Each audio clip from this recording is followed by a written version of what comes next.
அடுத்ததாக நாம் பேச அழைக்கிறோம்.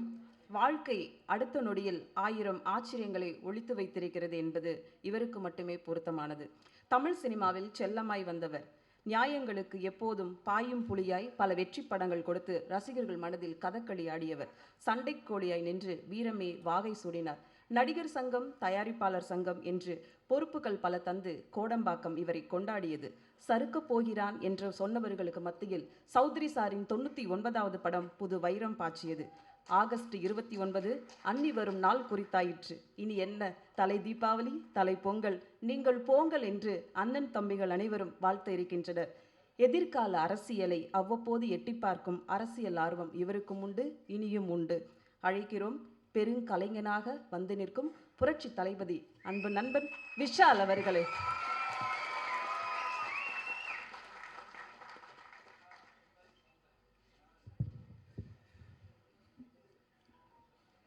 எல்லோருக்கும் வணக்கம். சாரி, நான் பேசுகிறதுக்கு முன்னாடி மேலே இருக்கிற பெரியவர்களுக்கும் இங்கே வந்திருக்க அனைத்து நெஞ்சங்களுக்கும் ஒரு சின்ன விண்ணப்பம். உங்கள் எல்லோருக்கும் தெரியும், லெஜெண்டரி ஆக்ட்ரஸ், நம்ம சவுத் இந்தியன் சினிமா, இந்தியன் சினிமாக்கே பெருமை செலுத்தின சரோஜா தேவி அம்மா இறந்துட்டாங்க. அதே மாதிரி நம்ம இண்டஸ்ட்ரியில் எத்தனையோ ஸ்டன்ட்ஸ் பண்ண, எத்தனையோ என்னோடய படங்கள் மட்டும் இல்லை, எத்தனையோ திரைப்படங்களில் ரொம்ப ரிஸ்க்கான ஸ்டன்ட்ஸ் பண்ண திரு ராஜு அவர்கள் படப்பிடிப்பில் ஒரு கார் டாப்லிங் சேஸில் வந்து ஒரு ஷார்ட்டில் வந்து இறந்துட்டார். அவங்க 2 பேருக்கு மட்டும் ஒரு நிமிஷம் மௌன அஞ்சலி செலுத்தோம். தேங்க்யூ.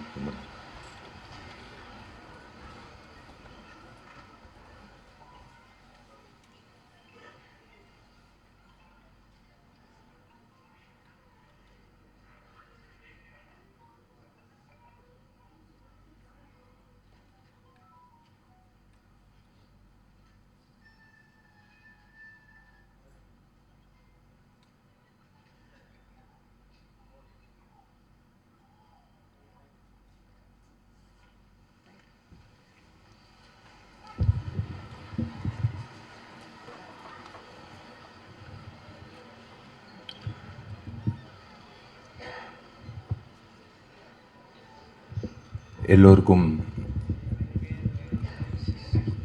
வணக்கம். இது ஏன் நான் மைக்கை ஆட்டுறேன்னா, இந்த வீடியோவும் வைரல் ஆகி மதகஜராஜா எப்படி ஹிட் ஆக்குனீங்களோ அதே மாதிரி ரெட் ஃப்ளவர் படமும்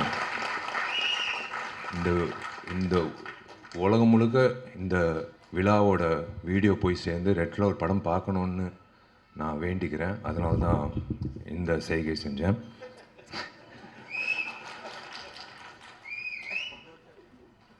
மேடையில் இருக்கிற எனக்கு பிடித்த ஜாம்பவங்கள், எனக்கு பிடித்த நண்பர்கள், சினிமா சார்ந்த நண்பர்கள், வந்திருக்கும் அனைத்து பத்திரிகையாளர்கள் நண்பர்கள், ஊடக நண்பர்கள், வெல்விஷர்ஸ் எல்லோருக்கும்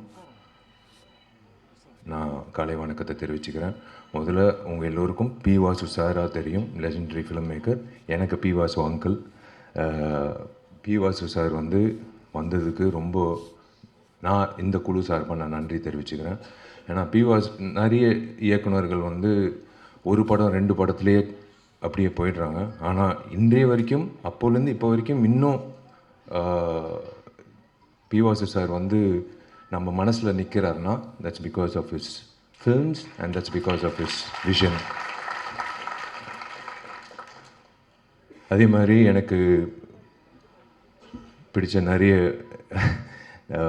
நடிகர்கள், என்னோட நண்பர்களாக இருக்கிற அஜய் ரத்னம் சார், சுரேஷ் மேனன் சார், எங்கள் வயசுக்கு இணையாக இருக்கிற YG Mahendran sir, John Vijay darling, எல்லோரும். அதே மாதிரி டாக்டர் சுராஜ் சார், நிறைய பேருக்கு பட்டம் கொடுக்குறாங்க டாக்டரு, இவருக்கு முதல்ல கொடுக்கணும். ஏன்னா டாக்டர்கிட்ட நம்ம போகிறது சிகிச்சைக்காக. அப்பா சந்தோஷமாக வெளில வந்தோம், நம்ம சரியாக இருக்கும். ஏன் டாக்டர் சுராஜ்னு சொல்கிறேன்னா, நிறைய பேர் அவரோட காட்சிகள் நிறைய ஐபிஎஸ் ஐஏஎஸ் ஆஃபீஸர்ஸ் எனக்கு சொல்லியிருக்காங்க, அவங்களுக்கு 10:30க்கு தான் அவங்களுக்கு டைமே கிடைக்கும். நிறைய எக்ஸ் ஜட்ஜஸ்ஸு, சர்ஜன்ஸு, டாக்டர்ஸு எல்லோரும் பார்க்குறது ஆதித்யா சேனல், சிரிப்பொலி சேனல்.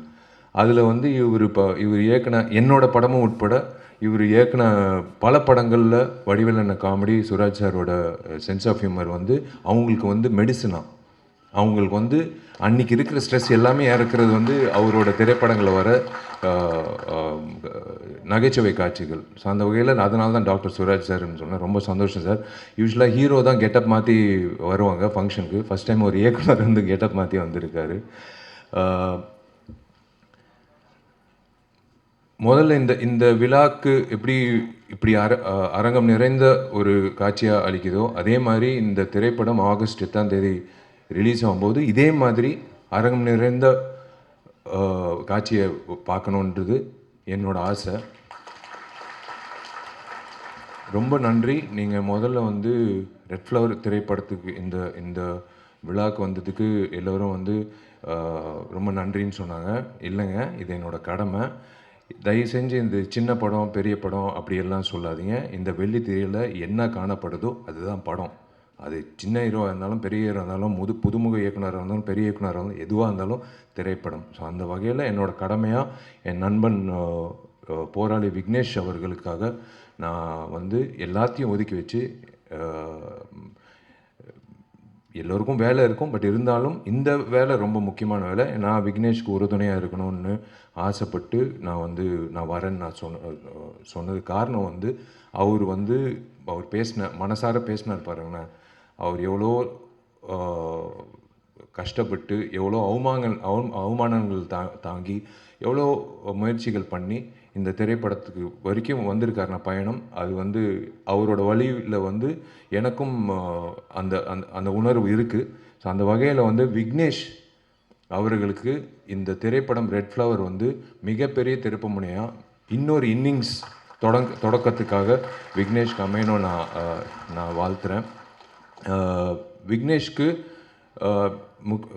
புதுமுக இயக்குனர் ஆண்ட்ரூ பாண்டியன் இந்த காட்சிகள் பார்த்தோம், ட்ரெய்லர் பார்த்தோம், மோஷன் போஸ்டர் பார்த்தோம், சாங்ஸ் பார்த்தோம். திரு ஆண்ட்ரூ பாண்டியன் அவர்களுக்கு என்னோடய வாழ்த்துக்கள். பொதுவாக 2025 என்ன நடக்குது, நடைமுறை செயலில் என்ன நடக்குதுன்னு பண்ணுறதுக்கே பல இயக்குநர்கள் திண்டாடுறாங்க. ஆனால் இவர் 2047 என்ன நடக்க போகுதுன்னு ஒரு மிகப்பெரிய ரிஸ்க் எடுத்து ஒரு கதை பண்ணியிருக்காரு. அது in fact everyone was speaking about his vision. I wish Andrew Pandian all the very best for this film. Welcome to the industry. And இந்த விழா நாயகன் சந்தோஷ் ராம் இசையமைப்பாளர், வாழ்த்துக்கள். உங்கள் பாடல்கள் பார்த்தோம், ரொம்ப பக்கபலமாக இருந்திருக்கீங்க. Cinematographer and of course everyone including the heroine and the entire cast and crew. I wish all of you all the very best. Vignesh, ஒரே ஒரு விஷயம் நான் சொல்கிறேன். எல்லாரும் கதாநாயகர்கள் வந்து எதிர்பார்க்குறது வந்து ஒரு நல்ல ஒரு அமைப்பு வேணும். நம்ம என்ன தான் வந்து நம்ம திறமைசாலி அப்படின்னு சொல்லும்போது நம்மளுக்கு ஒரு பொக்கிஷம் மாதிரி, ஒரு வைரம் மாதிரி ஒருத்தர் வேணும். யாருன்னா தயாரிப்பாளர். உங்களுக்கு வந்து ஒரு பொக்கிஷமாக மாணிக்கம் என்ற பேர்லேயே அவரே வந்து ஒரு பொக்கிஷமாக மாணிக்கம் என்ற ஒரு பேர் வந்து உங்களுக்கு, அதான் கடவுளாக உங்களுக்கு வந்து ஒரு வைரம் கொடுத்துருக்காரு. அதுதான் திரு மாணிக்கம் அவர்கள். காளிகாம்பல் பிக்சர்ஸ் சார்பாக மாணிக்கம் அவர்கள் இந்த திரைப்படத்தை தயாரிச்சிருக்காரு. Sir, welcome to the industry. Manickam sir, நீங்கள் இந்த நான் சொன்னாங்க இந்த படம் வந்து எனக்கு லாபம் வேணாம், எனக்கு வந்து இந்த படம் ஒரு லவ் ஃபார் த ஆர்ட்ன்றதுக்காக நான் பண்ணியிருக்கேன். அப்படி இல்லை, நீங்கள் மறுபடி இந்த படம் வெற்றி அடையும். இந்த படம் முடிஞ்சதுக்கப்புறம் நீங்கள் நிறைய விக்னேஷ் சொன்ன மாதிரி நிறைய இயக்குநர்கள் நிறைய திரைப்படங்கள் பண்ணணும். நீங்கள் இன்னொரு 2047 எப்படி இந்த திரைப்படம் காட்டினாங்களோ 2047 திரு மாணிக்கம் வந்து தயாரிப்பாளராக இருக்கணும்னு நான் ஆசைப்படுறேன்.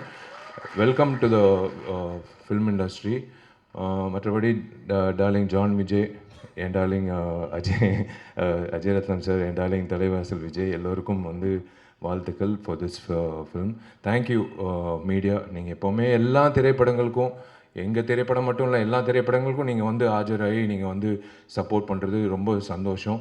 எனக்கு பிடித்த 2 அரசியல்வாதிகள், ஒன்று பகத்சிங், ரெண்டாவது இடம்பெற்றவர் நேதாஜி சுபாஷ் சந்திர போஸ். அவருக்கு வந்து ட்ரிபியூட் பண்ணி நீங்கள் தொடங்கினது வந்து ரொம்ப நன்றி. அது இன்னும் நீங்கள் ஞாபகம் வச்சுருக்கீங்கன்றது ரொம்ப சந்தோஷம். அண்ட் அஃப்கோர்ஸ் சொன்ன மாதிரி 3 நாட்கள் ரொம்ப முக்கியம். கண்டிப்பாக வந்து இந்த படம் வெற்றியடையும் நம்புகிறேன். நிறைய பேர் வந்து வாட்ச் பார்த்துட்டே இருந்தாங்க. கவலைப்படாதீங்க.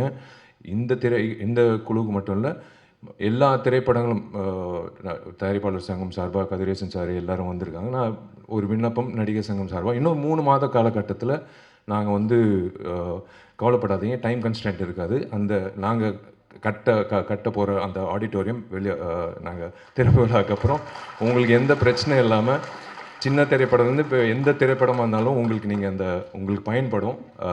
நீங்கள் அந்த டைம் வாட்சே பார்க்க தேவையில்லை. அந்தளவுக்கு உங்களுக்கு ஒரு மிகப்பெரிய ஒரு பூனா அமையும், ஒரு மிகப்பெரிய ஒரு விஷயமா அமையும். தயாரிப்பாளர் சங்கம் இருக்கிறதுனால நான் வந்து நடிகர் சங்கம் சார்ந்த உறுப்பினர்கள் இருக்காங்க. கதிரேசன் சாரும் இருக்கார், ஆஃபீஸ் பேரர். அவர் சார்பாக நான் ஒரு விண்ணப்பம் உங்கள் எல்லோருக்கும் நான் வைக்கிறேன். பத்திரிகையாளர்கள் plus YouTubers and every one and exhibitors association சார்பாக அவங்களுக்கும் நான் விண்ணப்பம் வைக்கிறேன். இன்க்ளூடிங் கமலா தியேட்டர் உரிமையாளருக்கும் மற்ற உரிமையாளர்களும் இனிமேல் வரக்கூடிய திரைப்படங்கள் ரிலீஸ் ஆகும்போது வெள்ளிக்கிழமை தயவு செஞ்சு ஒரு 3 நாளைக்கு மட்டும் 12 காட்சிகளுக்கு மட்டும் யாராவது வந்து ரிவ்யூ எடுக்கிறதுக்கு வராங்கன்னா, மைக்கு நீட்டிக்கிட்டு வராங்கன்னா, தயவுசெய்து தப்பாக நினைக்க வேணாம். நீங்கள் தப்பாக நினச்சாலும் I'm sorry, I have to என் ஆதங்கத்துக்கு நான் தீக்கணும். நீங்கள் டிக்கெட் வாங்கிட்டு உள்ளே வந்துட்டு படம் பார்த்துட்டு நீங்கள் அந்த மைக்கை நீங்கள் நீட்டிட்டு உங்கள் கருத்தை நீங்கள் சொல்லிவிடுங்க. ஆனால் தயவு செஞ்சு அவங்கள வந்து ஒரு 3 days மட்டும் வெளியில் தப்பாக நினைக்க வேணாம். உள்ளார ப்ரெமிசஸ் இல்லாமல் வெளியில் அவங்கவுங்க வண்டி வாகனத்தில் ஏறி வெளியில் போகும்போது நீங்கள் அவங்கள வந்து போய் நீங்கள் வெளியில் கேட்டுக்கோங்க. அவங்களோட ரிவ்யூ கேட்க வேணான்னு நான் சொல்ல, வெளியில் கேளுங்க. ஆனால் தயவு செஞ்சு ஒரு 3 நாட்களுக்கு மட்டும் அந்த 12 காட்சிகள் மட்டும் எக்ஸிபிட்டர்ஸ் அசோசியேஷன் நான் ஒரு வேண்டுகோளாக விண்ணப்பமாக வைக்கிறேன். உள்ளே மட்டும் கொஞ்சம் ரிக்வெஸ்ட் பண்ணி உள்ளே வந்து எடுக்க வேணான்னு சொல்லுங்கள். வெளியில் எடுத்துக்கோங்க. விமர்சனங்கள் கண்டிப்பாக யார் முதல்ல விமர்சனம் போடுறதுன்னு ஒரு போட்டி இருக்கும், அது தப்பே கிடையாது எல்லாரும். ஆனால் நீங்கள் உள்ளே வந்து ஒரு டிக்கெட் வாங்கி நீங்கள் அந்த படத்தை பார்த்துட்டு அதுக்கப்புறம் உங்கள் கருத்து சொல்லிவிட்டு அப்புறம் மக்களோட கருத்து நீங்கள் சொன்னீங்கன்னா சூப்பராக இருக்கும். அந்த வகையில் ஒரு நல்லாயிருக்கும். எந்த படத்துக்காக இருந்தாலும் அது நல்லாயிருக்கும். ப்ளீஸ் தயவு செஞ்சு கண்டிப்பாக ரிவ்யூ வேணும். அந்த ப்ரீதிங் ஸ்பேஸ்ன்றது ரொம்ப முக்கியம். ஒரு 12 காட்சிகள் விட்டுருங்களேன். அந்த அதுதான் ஒரு திரைப்படத்துக்கு ஒரு இவ்வளோ உழைச்சிருக்காங்க. அது கண்டிப்பாக வந்து அது ஒரு நீங்கள் கொடுக்குற சப்போர்ட்டு தான் அந்த வகையில். ஸோ தேங்க்யூ வெரி மச் நீங்கள் எல்லோரும் வந்ததுக்கு. And wish you all the very best எல்லோருக்கும். இந்த ரெட் ஃப்ளவர் திரைப்படம் வெள்ளித்திரையில் மிக சிறப்பாக வந்து வெற்றிகரமாக கொண்டாடப்படணும்.